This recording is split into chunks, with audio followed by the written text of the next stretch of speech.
And the more time and money you invest in your kids' sports activities, the better athletes they will become, right? Well, you might want to put that credit card away. A recent study of parental spending and kids' sports success actually finds an inverse relationship.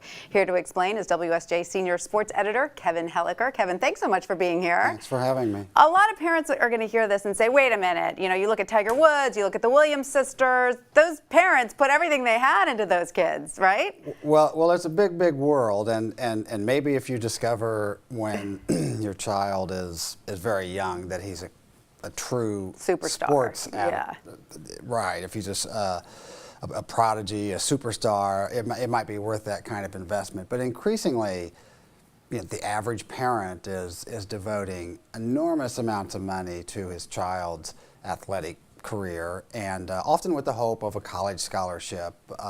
Well, tell us about this recent study. Who performed it and what did it find? So it was performed by researchers at Utah State, one of them a former professional football player whose parents hadn't invested a lot in his career and who felt that had actually been advantageous for him. But what it found is that the more a child's parents spent, the less enjoyment the child received from it and the less motivated he was, and thus the likelier he was to quit. Interesting. So there almost seemed to be a psychological component, both for the kids and the parents. The parents felt, wait a minute, I'm spending all this money, I need to see a return on my investment, and got sort of, I don't know if belligerent is the word, but not as enjoyable. The whole experience was not as enjoyable, and the kids felt added pressure from their parents and thought, you know what, this isn't coming from me, and lost interest a little bit. So ownership is one of the terms the experts use.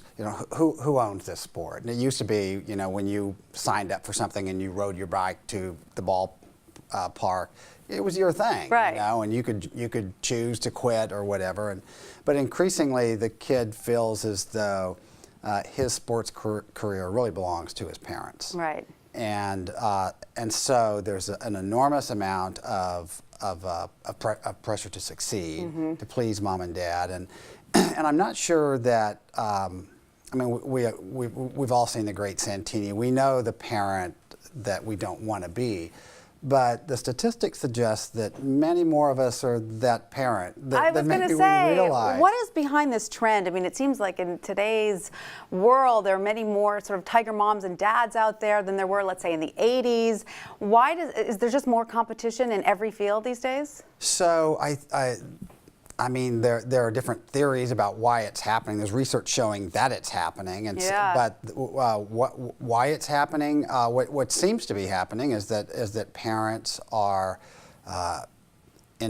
hugely emotionally invested. Yeah. And with the financial investment comes an emotional investment. And bottom line is, it has to come from the kid, not from the parent. It definitely.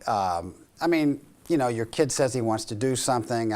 That's the line that every parent has to draw. Yeah. Like, how much pushing do you do to help the kid achieve his goal? Or is it his goal? At what point does it cease to be his goal? So hard as a parent to figure out how much to push and how much to pull back, right?